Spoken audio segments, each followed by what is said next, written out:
The Field of 68 Media Network presents Red is the New Orange, a Syracuse basketball podcast. Mintz intercepts a pass, breakaway for the freshman guard, he flies and slams! Aerial assault from Judah Mintz. Looking to go back door to Bell, they get it to a near corner three, knocks it down! Chris Bell, the sharpshooter. Bringing you everything you need to know out of the 315. Up top, Williams surges ahead, up with the right hand and in. A pretty up and under move from Benny Williams to beat his man. Over to Taylor. He skips into the lane, puts up a floater, and drops in. Let's get it started with your hosts, Ian Unsworth and Johnny Gadamowitz. All right, let's bite the bullet. You know what it is. Red is the new orange. Ian Unsworth, Johnny Gadamowitz with you as always. Follow us on Twitter, F68_Cuse. And also subscribe to the Field of 68 podcast network. Check out all the other coverage of everything going on in college basketball with Rob Doster, Jeff Goodman, and everyone else who contributes to this great network that keeps college basketball coverage at its root. Syracuse, on the other hand, after two very good wins, road against Pittsburgh, home in buzzer-beating fashion against Miami, gets smacked around by Florida State. It's a 3-day turnaround. You play a team that's 10-11 deep, and you get worn out. Syracuse looked worn out by the second half. Judah Mintz had to carry the load. He ran out of gas. Quadir Copeland didn't do anything. He got 2 fouls in a minute. It was just one of those letdown games, and you kind of expected it to happen. Maybe it's good that it happened now rather than later, Ian, but all the same, kind of a deflating loss. You felt like things were trending in the right direction after the Copeland buzzer beater. It seemed like Syracuse maybe didn't have that, I don't want to say team of destiny because they're far from that, but you had the sense that the basketball gods were maybe on their side a little bit. You can't go out there and allow a team in Florida State that shoots only 33% from range to put up 50 points in the second half. And granted, it wasn't by the three ball. It was more because, as you said, Syracuse got tired. This was a game where the Orange just were not able to go for the full 40, partially due to foul trouble, partially due to it just kind of being that time in the year where we've hit the dog days of the regular season. Yeah. And missed free throws. I mean, whatever you want to chalk it up to, you can't leave 11 points at the free throw line. I know the percentage isn't as ugly as maybe some people were making it out to be. They went 22 for 33. 11 points is a lot to leave out there at the line. For a team that gets to the line so often, to have that many misses, huge reason why it didn't shake their way. Credit to Florida State. It's a big team. That's one of the things Syracuse will struggle with all season. And the Orange, getting into ACC play, haven't dealt with that. Think about it. All the guys they've played against, even the Dukes and the North Carolinas of the world, sure, those players are more talented, better recruits, more skilled in a sense, more dynamic, more versatile. But they don't purely outsize you and out-tough you. Florida State had so many bodies, and so many big bodies at that. Heck, when you're throwing out a 6'7" point guard in Jalen Worley, you can beat Syracuse down. And with the tired legs and with the letdown emotionally of playing this Florida State team, definitely saw that. Judah Mintz, to his credit, has 28. The rest of the team only has 41. And the supporting cast was really nowhere to be found. And Donna DeToda at Syracuse.com wrote a pretty good article about how when Judah tries to do it all himself or has to do it all himself, Syracuse loses and loses in blowout fashion. And in those big games, kind of reminisce back to Maui. I mean, I don't know if you can reminisce about Maui, but in those Maui games, Judah had to take a majority of the scoring load because those other guys, JJ, and besides a half and change from Chris Bell, weren't ready to contribute. And that's when Syracuse really started to go downhill. Same thing against Virginia. Judah tries to have a heroic effort against the best on-ball defender in the ACC. Yeah, it can't just be him. It's something that has been well documented all season. And I think, Ian, this was a game where we saw a lot of, because of that aforementioned foul trouble, we saw a lot of kind of Benny at the 5 and then 4 guards out there, right, with Malik being in foul trouble, with Justin Taylor having to deal with picking up a couple of early ones. And I think this game is kind of the epitome of why that Benny as the big and then sprinkle in 4 guards elsewhere is not going to work, particularly when you do go up against bigger teams. I think Syracuse out-rebounded them. Yeah, they out-rebounded them by 3. They were plus on the glass. Yeah, they were. That wasn't the problem. It was defending the paint. Right. They got torn up in the paint, especially by Jameer Watkins in the second half. That guy got everything he wanted. He did. I want to read a tweet that was put out by our good pal and current voice of Syracuse women's hoops, who has done some Field of 68 work in the past as well, Tim Leonard. He's the guy that got us started here. So credit to Tim. He did. We'll give Tim a big shout out.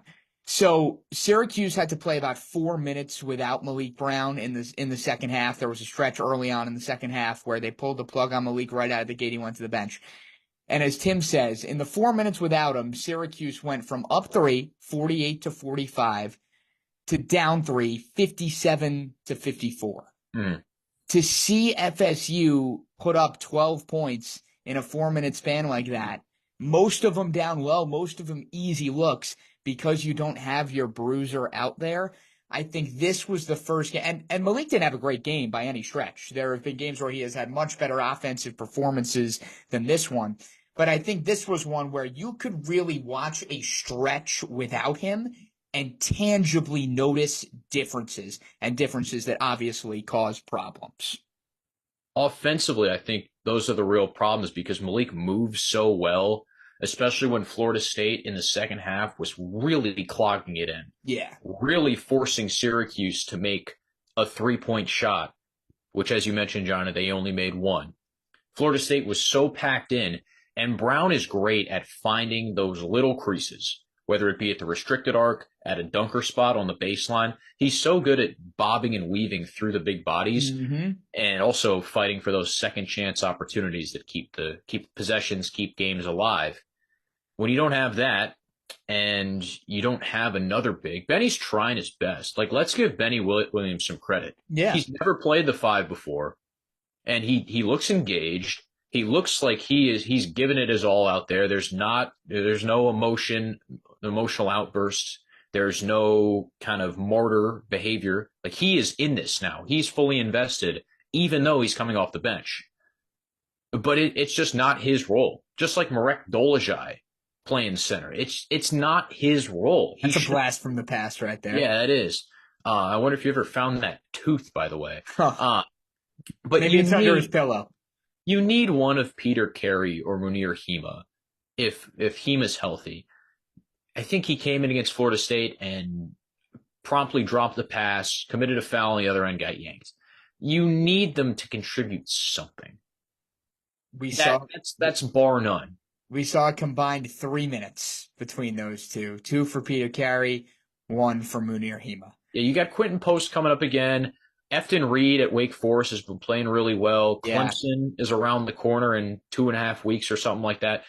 You need some backup big men. And I think for some reason, and I can't exactly put my finger on it why, Ian, but I think like Syracuse fans kind of deep down have known that this was going to be a problem, but for whatever reason, we're kind of willing to overlook it, right? Like, I don't know why, but there seemed to be a little more faith in this plan of, okay, let's let Malik be the big, let's get Benny some run at the 5, and we'll take our chances being undersized. Like, it's not a surprise. Everyone has kind of known this in the back of their mind, and that eventually this was going to rear its ugly head.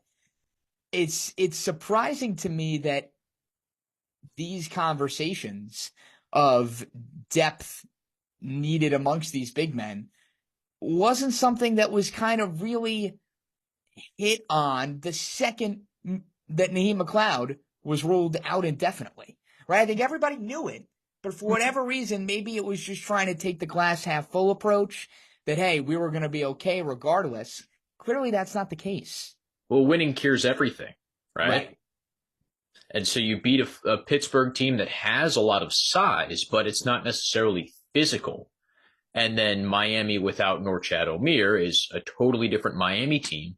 As yesterday, I want to say, we're recording this Thursday night, Miami beat Notre Dame yesterday with Norchad, who looked pretty good to go. So it looks like that was just a small thing.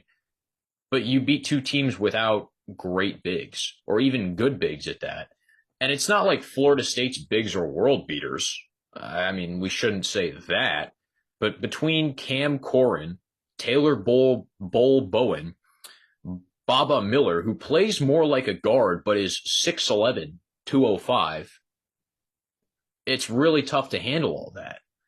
It's just so much length. Jalen Gainey as well. Yep. So much length. There's only one guy in this rotation for Florida State that's under 6'5". That's too much for the undersized Syracuse backcourt in this context to deal with. Now against NC State, it'll be a completely different story. But against Florida State, which is a totally unique team within itself, the way Leonard Hamilton structures his team is very unique. And Syracuse isn't going to see a lot like it for the rest of the year. It's really tough to contend with that kind of size, especially coming off the emotional win, the letdown, 3-day turnaround. So what I'm trying to say here, let me cut it and condense it. The big man problem won't be as bad as it was on Tuesday, but it's still a problem. Yeah, I don't disagree with that. I don't see how you could disagree with that. I think for me, that's something I'm obviously keying in on. Another thing, too, Ian, that we shouldn't really gloss over either when looking at this Florida State game and kind of what didn't go Syracuse's way. The Orange turned the ball over 16 times. Yeah. And Florida State, on the flip side, really prioritized taking care of the basketball. They had single-digit giveaways at 9. And look, I know Judah Mintz has had to be Superman. And, it has really kind of put this team on his back. And he has another efficient night with 28 on night of 14. But it feels like he's just turning the ball over a little bit too much.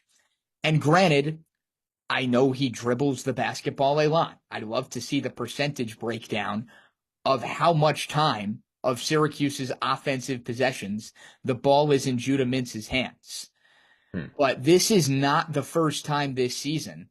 In fact, it's far from it, where we've seen Judah go 4+ turnovers.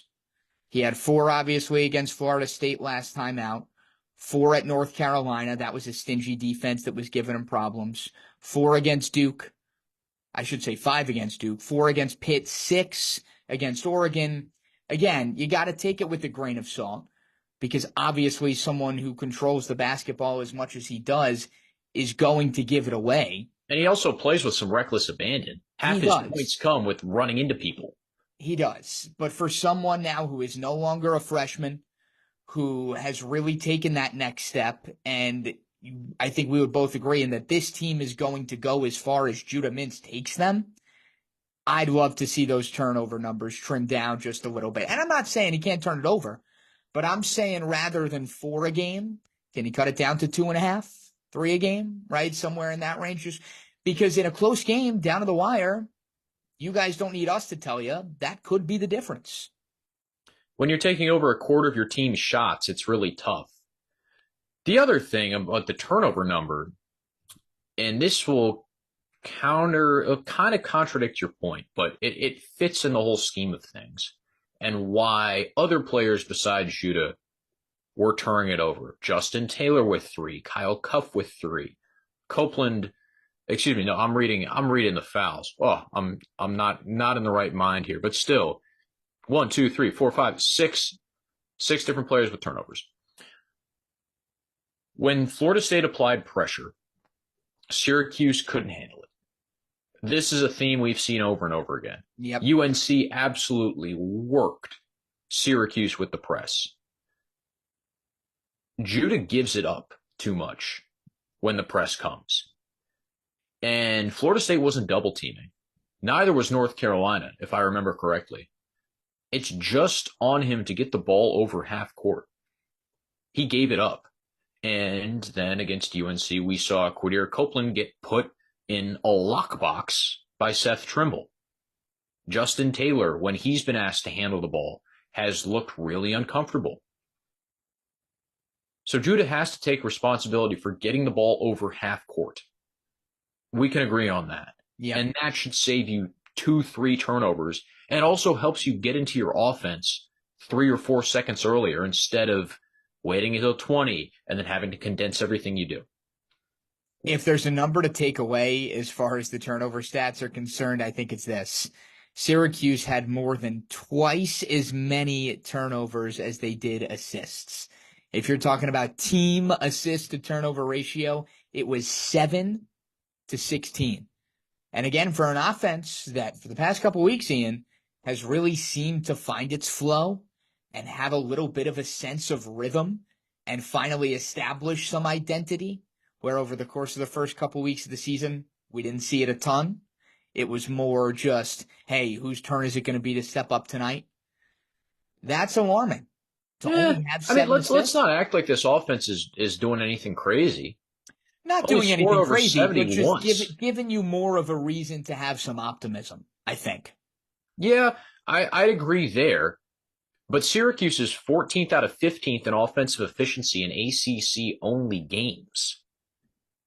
Not a good number. There's certainly still work to be done. They're not a great offensive team because they can't shoot.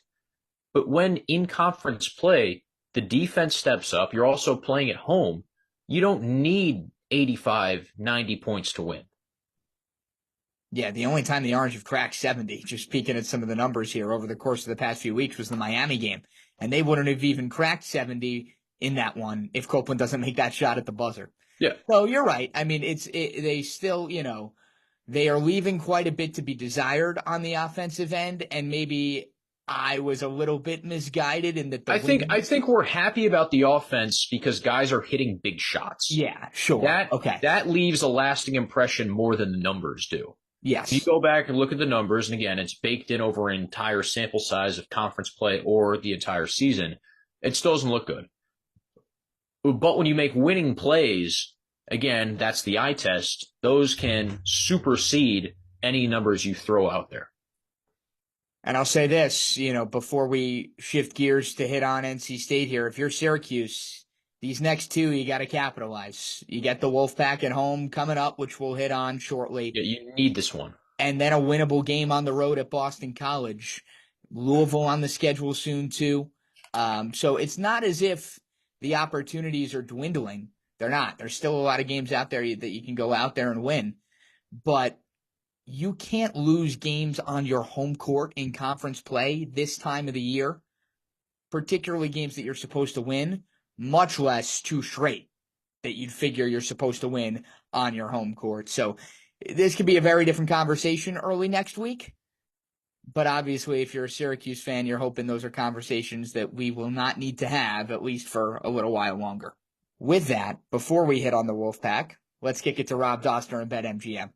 As you guys know by now, we've partnered with BetMGM this season. We'll be using BetMGM lines to make all of our picks, and we'll have special offers for the listeners and the viewers of the Field of 68 each and every week of the college basketball season. We have a special offer that will be available starting on Tuesday, January 9th and running through Monday, February 12th, the morning after Super Bowl 58. If you haven't signed up for BetMGM yet, in honor of the big game, you can use the bonus code FIELD158 and you'll get $158 in free bets on your first wager with BetMGM, regardless of whether or not you win that first bet.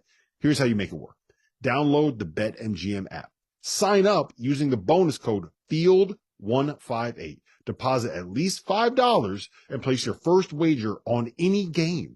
You'll receive $158 in bonus bets regardless of the outcome of your bet. Just make sure that you use that bonus code FIELD158 when you sign up. And remember, BetMGM is now available under one wallet in select states. As a New Jersey resident, this is super convenient when I have to go cover games in New York or Philly, which happens quite a bit.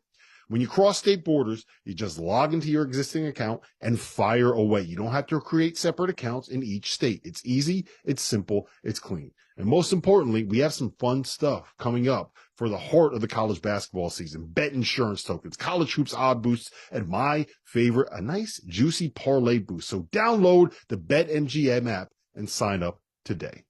Field 158. Back here on Red is the New Orange, we're going to talk the Fighting Kevin Keatses, something like that.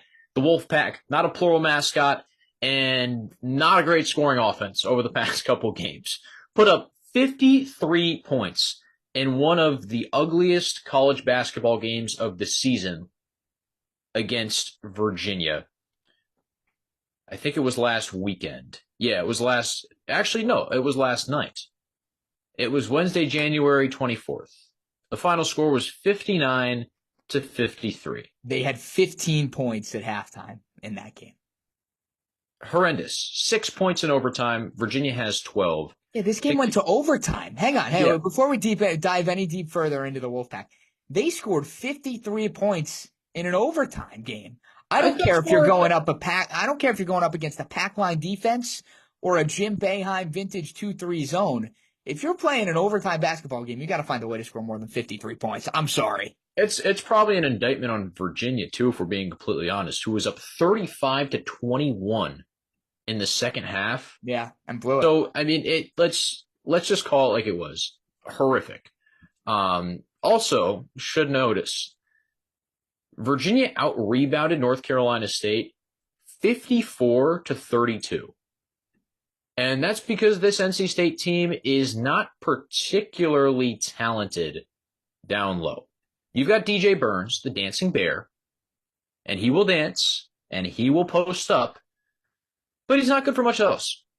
And then behind him, you've got Muhammad Diarra and Ben Middlebrooks, who are just big bodies. That's it. They are the Munir Hema and Peter Carey. Placeholder bigs because DJ Burns, as you can probably guess, can't play all 40 or 45 minutes. So North Carolina State will be a guard-fueled team, like they always are. This year, it's DJ Horn and Jaden Taylor who are their main scorers. Not as dynamic in any way, shape, or form as Terquavion Smith and Jarkel Joyner last year. Terquavion Smith made that team go. That guy was a bucket. Burns was the spectacle of it all, especially when he got hot. But Terquavion Smith did some ridiculous things. And I mean, that's why he's in the NBA now. Yeah. Yeah, 4 guys in double figures, Ian, for this NC State squad. So they have guys that can make you pay. Nobody's scoring more than 14 and change a game. So, and that's Burns, who is Burns and Horn are their two leading scorers. The 2 leading guys, right. The size is interesting. They only have one guy who is averaging more than 4.2 rebounds per game. So again, surface level, you would think this is a game where Syracuse, despite its lack of size, will be able to sort of weather that storm. And you'd hope that they can. On paper, I see no reason why they won't. My concern is more this. Is an NC State squad that's going to come out hungry. They're going to come out firing, right? They only scored 53 against UVA. We just told you that. But even before that, a tough loss on their home court to Virginia Tech, right? So they've lost 3 of their last 5. They've got something to prove. And again, it feels like every week we have this conversation. But it's that middle of the pack in the ACC, right? Teams want to separate themselves. And you know what? As deflating as a 53-point performance is, at the same token, you got to figure if you're the NC State, all right, you lost by 6 to Virginia. I know Virginia's not the world beaters that they have been in the past. They beat Virginia earlier in the year by 16. Right. So I think, from a Wolfpack standpoint, you've got a lot to prove because all of a sudden you drop 3 straight. That's when you hit spiral mode. And that's where things can start to get a little weird and a little frantic. So I know a lot of Syracuse fans are thinking this is a get right, take advantage, home court, get back in the win column. I would not overlook this NC State squad, even with their offensive inefficiencies. And both these teams have to pick themselves off the mat. They're both in the same exact spot. NC State's 4-3 in conference play. Both these teams also are very similar statistically. Just looking up and down the ACC stats, almost everything's the same. Rebounding 8th and 9th. Field goal percentage, scoring right around those same margins. Middle of the pack, as you mentioned, Johnny. Same deal with the three ball. Same deal with the three ball, too. Yeah, a couple of outliers, bad at the three ball. Don't turn the ball over. Under 10 turnovers per game. That's second in the conference. And because they're so guard heavy, there are a lot of dudes out there that can handle the ball.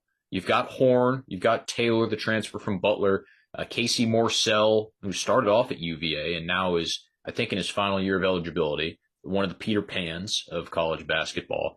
He can also handle it. You've got Michael O'Connell and Dennis Parker, both little used guys. Parker's a freshman, and they'll both handle it a little bit. Other thing you might hear about on the broadcast, MJ Rice, who was really highly regarded coming out of high school, former 5-star, transferred from Kansas this year, and then didn't start the season with the team, personal reasons kind of thing. Played, I think, 9 games, and then has stepped away now. They're applying for a red shirt, but they won't have him. And that's probably their best athlete on the floor. So when it comes to rebounding and also just attacking the rim, Wolfpack don't have that. This is a team that can easily be forced into taking long-range twos, some ugly threes. Think about that LSU game, how the Tigers took so many threes and so many jump shots. Nothing went in. If Syracuse can pack it in and stop Burns, just like who was that big man's name, Johnny? White dude on LSU who we talked to John Eads about. His name is escaping me with all the new faces that LSU had on their roster this year. But it was the exact same thing. But yes. Brown shut him down. I think he had 2 points in the first half, took him completely out of the game. And then LSU turned to its guards who couldn't produce. Right. And I think we could see the same script here if everything turns out well for the Orange. And the Dome crowd should be rocking. Right, they've got some big-time recruits in the building like we talked about a couple weeks ago. So everyone should show out, and it's a night game too, right? 7 o'clock tip. If the formula works together, Syracuse can really take over this thing, getting in the paint, attacking Burns on defense, and then clogging the lanes and making NC State take those long jumpers. Yeah, I believe they are calling it a blizzard out. Is the term for the student section come Saturday night. Are they wearing white? Or I is think it like snow gear? Yeah, so who knows? Maybe it will actually snow. But Ian, I want to go back to something you said about Burns. Yeah, gotta attack him on defense. Attack him on defense, and it was the same thing I said when you were playing Boston College, right? When you got a guy like Quentin Post, make him work on the defensive end. Grind it down on that end, and then offensively he's gassed, right? Because he's so concerned about what he's got to do to prevent you from putting the ball in the hoop that his offensive impact is not nearly the same. We saw Syracuse do that, and it worked against Post. I think it's a similar formula here against Burns. If you can take Burns him out of the game offensively. The defender Quentin Post is either. Correct. Burns is not even in the same stratosphere. Yep. One other thing as far as this NC State game goes, got to get Chris Bell going back in the right direction. We've talked about the ebbs and flows of his season, and maybe that's just what it is. But again, we've seen the consistency now, right? Prior to this last game against Florida State, he was really feeling it. Didn't have it so much against Florida State. I think it snapped a streak of 3 or 4 in a row of double figures. Nobody had it. This team is at its best when Chris Bell is knocking down shots. There's no secret about that, right? So I don't know what his pregame ritual is. I don't know what mindset he's got to be in, but whatever he has to do, wake up on the right side of the bed that day to make it a 6 of 9 performance rather than a 2 of 9 performance. Red Autry needs to figure out what the secret formula is and find a way to have Chris Bell tap into that night in, night out. Chris Bell's secret sauce. Yes. Credit to Chris Bell for not streaking out his shots as much. He can come off the bench and make a 3 or 2, as he did against Miami, as he did against Pitt, instead of keeping all that scoring in one window and then kind of shutting off for the rest of the game.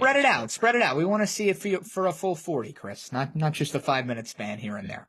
Syracuse is making steps, but a big step to rebound from a pretty devastating loss against Florida State, where you're out-physicaled, out-toughed, and pushed around, and then take down this Wolfpack team. We'll see how it turns out.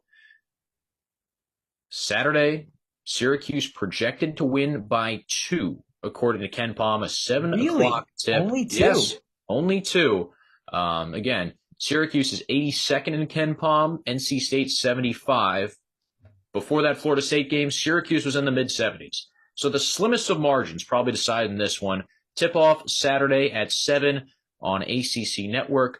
Catch it there, and then check out our recap podcast on Monday, which will be everywhere you get your podcasts, on YouTube, on the Field of 68 Podcast Network, and on Twitter, where you can drop us a follow, F68_Qs. Thanks for sticking with us till the end. With Johnny Gadamowicz, Ian Unsworth signing off. Hope you have a great weekend.